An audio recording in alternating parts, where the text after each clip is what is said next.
Hey there, you guys. Welcome back. If you watched the backyard tour, well, I apologize it was so long. There's so much to see, and I ramble. So now it's time for the front yard. We're going to start at the side where I'm growing my plumerias and where I'm growing some vegetables, I guess.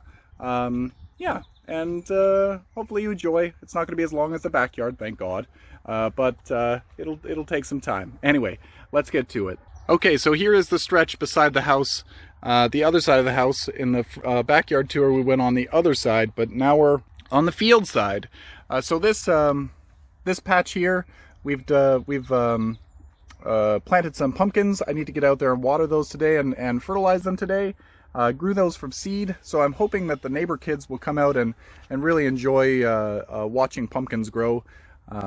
Because everybody's home right now. They have nothing to do, so I'm hoping that it can be a little outlet for the little people to come out. Because in my neighborhood, it's a lot of young children, probably maximum age probably 10 years old for the most part, but a lot of them are under 5. So they're really going to enjoy coming around with their parents and seeing things develop. I know as a child, I used to really love watching pumpkins grow. There's pumpkins and gourds. There's a variety of pumpkins too. There's white ones, there's yellow ones, there's yeah, just a variety. So here we've got 2 different types of cucumber. They're going to grow up the chain link fence. I'm just waiting for them to vine a little bit more, and then I will attach them to the fence and watch them grow like I did last year. They did beautifully. I just need to water them more. I've got a few plants of beans. Last year I planted these in the tower garden, but I didn't like how in the summertime I wasn't able to plant more there, and then my tower garden just looked lopsided. So I have them here, and so far I love them. They're doing well. I need to water these again today. I'm going to bring a hose around and just give them a good soaking. Got the plumerias. The plumerias are starting to finally put out some leaves. We had a lot of cold nights, which the plumerias really don't like, so they were set back.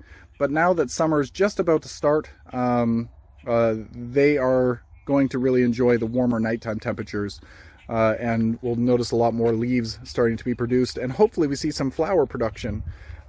This one has a really fun leaf. It's kind of looks like a little palm tree on the top. This one I'll have to watch because it's trying to grow through the fence. Maybe I'll get a stake and just have it so that it's straighter up. I don't want the actual growth to grow through the fence. So I don't know, I think there's like 25 or 30 little baby plumerias. I really want to find out what colors they are so that I can start getting rid of some, because I don't need that many plumerias. They take up a lot of space as they get bigger, and I just want to keep maybe 4 or 5 maybe, and get rid of the rest.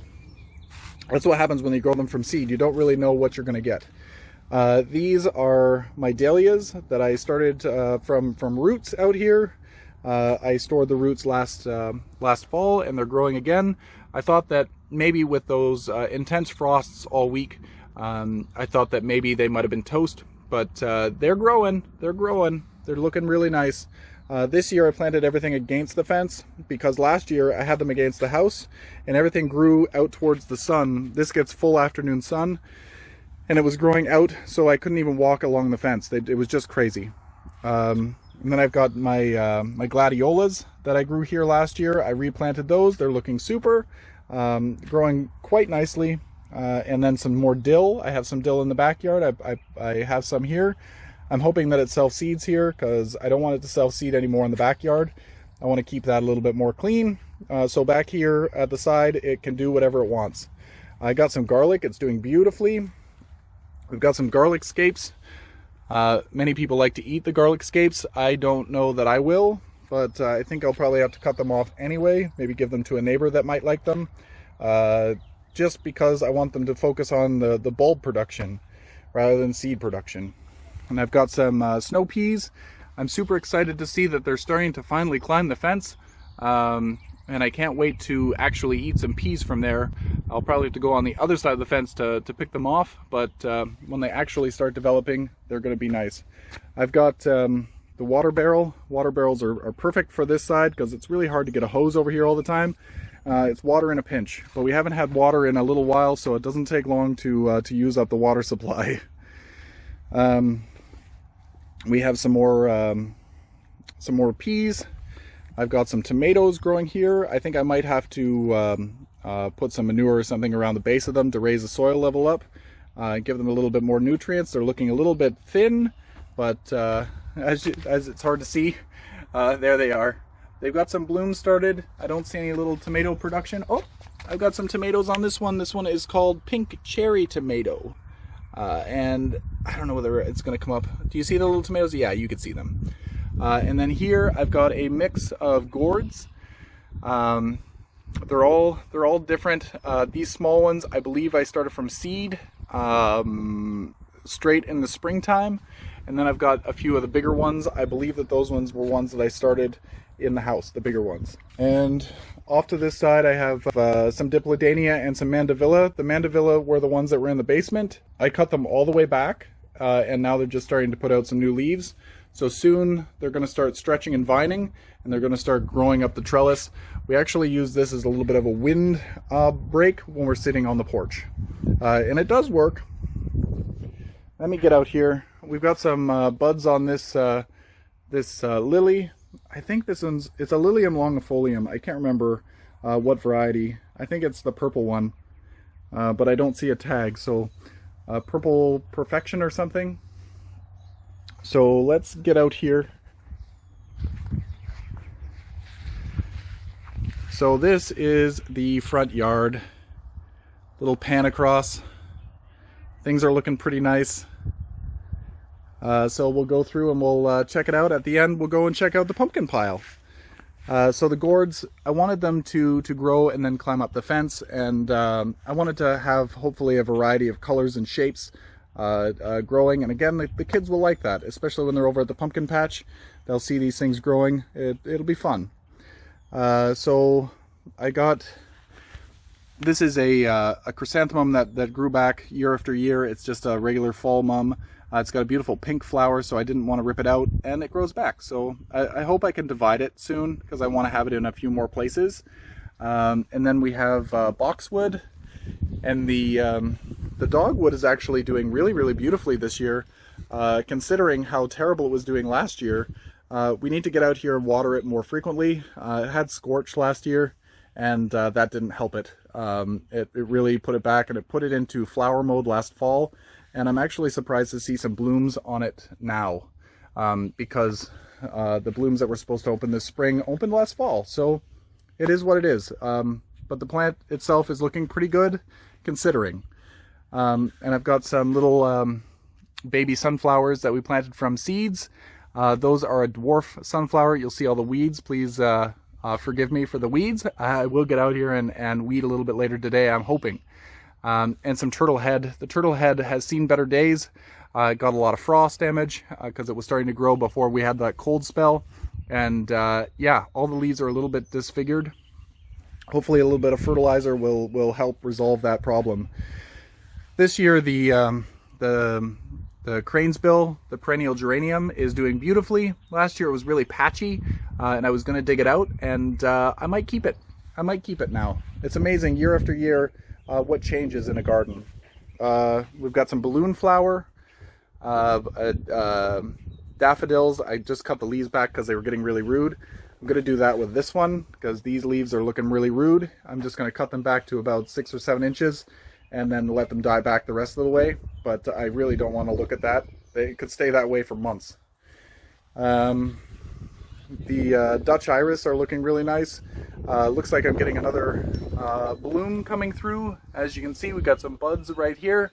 I thought it was totally done, but it looks like I'm going to get some more. Got some more of the, a lot of wind happening. We got some more of the sunflowers, the mini sunflowers, and some gazanias. And we have, it's Stachys. I can't remember how to say it. It's in the lamb's ears family, but it doesn't spread like a lamb's ear. It's just really, really compact. This, it's not a holly, but it looks like a holly. I can't remember what the name of that is, but I transplanted that this spring. Hopefully it does well. It has gotten a lot of frost damage in the past over winter, or just winter damage. This year actually came through really, really good. All right, and then we've got a nice peony. I got this from my aunt 2 years ago, I think, and it hasn't produced any buds, but it was only a single root when she gave it to me. It was bare root, so hopefully it will develop blooms soon enough.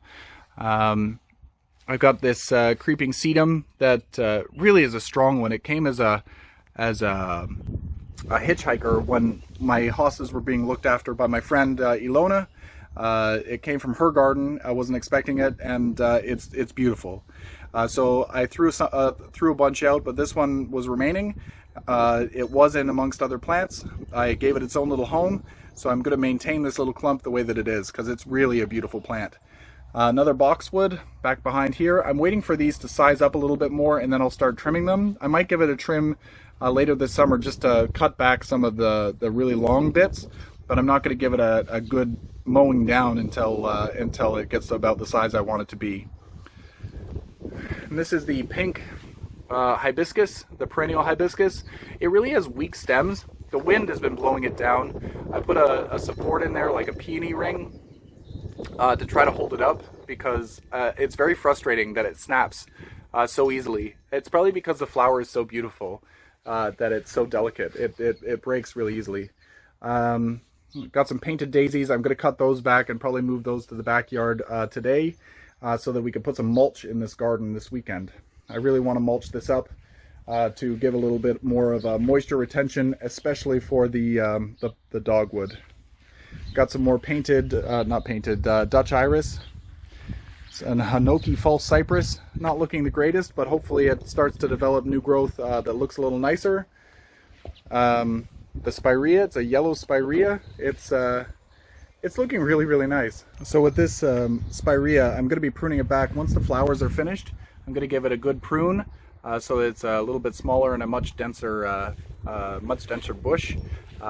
And also to offset the size difference between the Japanese maple. This Japanese maple is growing phenomenally, considering what I thought it was going to do. I thought it was going to be a really slow grower, but it is opposite to that. It is growing like crazy, like a weed.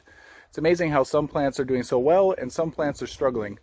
But this Japanese maple is so pretty. It's I have no words. And then underneath the Japanese maple, we have the Japanese forest grass. It grows beautifully. I hope that it starts to really divide like it did at the other house and fill in this space.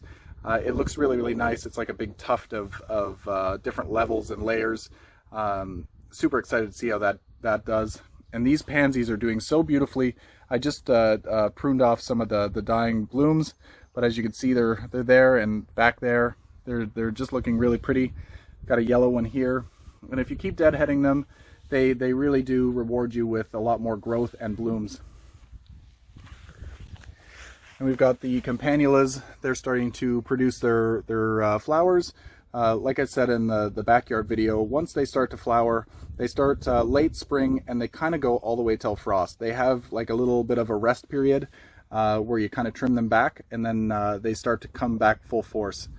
I'll need to remove these. These are hyacinths. They're all done blooming. And another boxwood here. We got a nice cement turtle tortoise, and that is that. This hibiscus, it's looking a little worse for wear. I ended up cutting off the growth tips to try to get some side growth to get it a little bit more bushy, and it's doing just that. As you can see, there's all kinds of growth. I might end up trimming it back a little harder. I might go back another 4 or 5 inches so that these smaller growths develop. What's going to happen if I don't do anything now is there's going to be a lot of, as my hand's in the way, there's going to be a lot of tiny growth, but nothing that's going to take precedence. There's not going to be one that's going to grow really, really well. If I cut off a bunch of these, it's going to send all the energy to this group, and they're going to start producing a lot more growth. They're going to be much more big, and they'll probably flower a lot nicer. Up here at the door, I brought out my Monstera deliciosa. Hopefully it likes it outside. In the summertime when the air conditioner's on, I close the drapes, so they're not going to get very much light in the house. So hopefully it likes it. It's shady here, so I'm really anxious to see what happens. There's always new growth happening in there because there's a few little babies. And then the Rhaphidophora tetrasperma, the mini monstera, it's looking nice out here. It seems to be enjoying it. It's growing slower than it did before, but hopefully it likes it outside. We're still new here, and the nighttime temperatures, like I said, have been a little bit cooler. So when summer kicks in and it's warmer nighttime temperatures, I'm sure the growth will take off. And the planters here with the boxwoods are looking super nice. I trimmed back the boxwoods a little bit to maintain a little bit of the shape, but I'm looking forward to seeing new growth develop where it didn't develop this spring. Hopefully it starts next spring. I want it to be a nice full, nice new growth plant that just is bushy. I want it to be bushy. The pansies are looking really nice down at the base of it, and the bacopa is looking good as well. It's giving the effect that I want. I just wanted it simple. I could do without the pansies actually, and just have the ivy that I have planted at the sides. I've also got some twinkle lights in there. I don't know whether you're able to see. It's kind of set to firefly, where it kind of fades from one to the other. It twinkles, and I wish it was evening so that you could see that. Then this one here, I planted the black banana, but the black banana I think is toast. The corm seems to still be solid, but the growth is not happening. So I'll probably end up buying a new one today. Maybe not the same plant, because I don't think I'll be able to find one, but hopefully I can find something that's as nice. So this one here is the exact same as the other one. It's got the bacopa and it's got the ivy, but the pansies aren't doing as well. I don't know why. They're basically in the same spot. The ivy in this case, they're a little bit more viney off the sides. So I don't know. Every plant has its spot, I guess, and this one, yeah, is no different. So this is the shared garden between the neighbors. We've got the hydrangeas, the standard hydrangeas. They're looking beautiful. They've got the flowers already being produced. Super excited about that. They're doing so nicely this spring, and well, I'm surprised to be honest. It's very, very dry in here.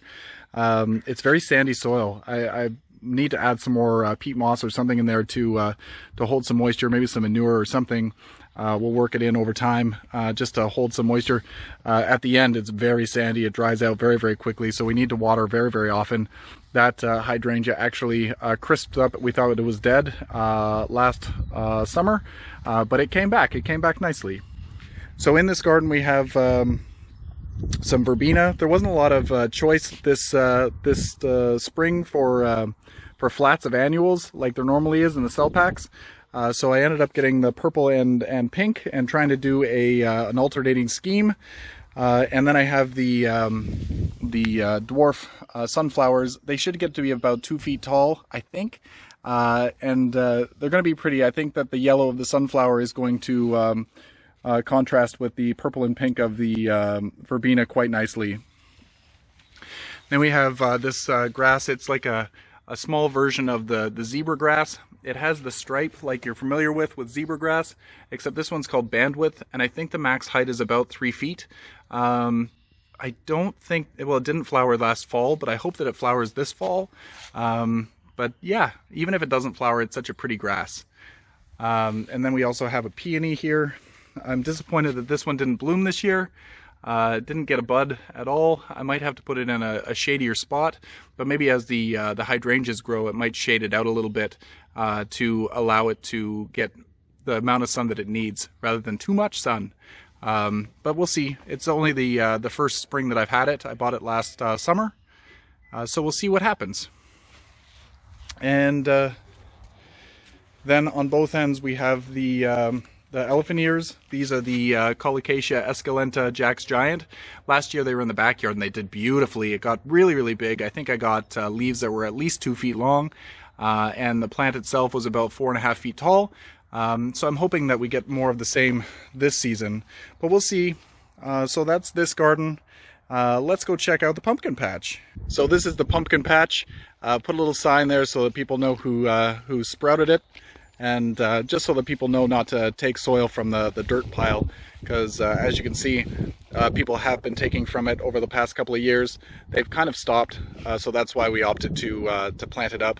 It's a very sandy soil, so I wish it was a little bit nicer. I was going to put some manure in here to amend it a little bit better, but this isn't our property, and this is just a fun little project. So I'm opting to just see what happens with nature. I need to come back out here and weed again. We weeded when we planted, but now, as you can see, there's all kinds of little pricklies coming up. But there's all kinds of, as I'm in the way, plants. There's that little clump. And then over here, we've got another little clump as I get out of the way. And then down the pile, we've got another little clump. And I'm trying to find more. There's lots. Another little clump here. And then back up here. And then over here. And then up there. There's probably more that I'm missing right now, but they're growing beautifully. Again, I need to come out here and water like crazy. I'm trying to let the kids know that they can use our watering can and the barrel beside the house if they want to water. I welcome that. So we'll see what happens. The neighbors have already said that when they come out for a walk, they'll bring a watering can with them, but that's a pretty heavy go. So anyway, this is a pumpkin patch. Hope you enjoyed this video, and until next time, you guys, happy growing.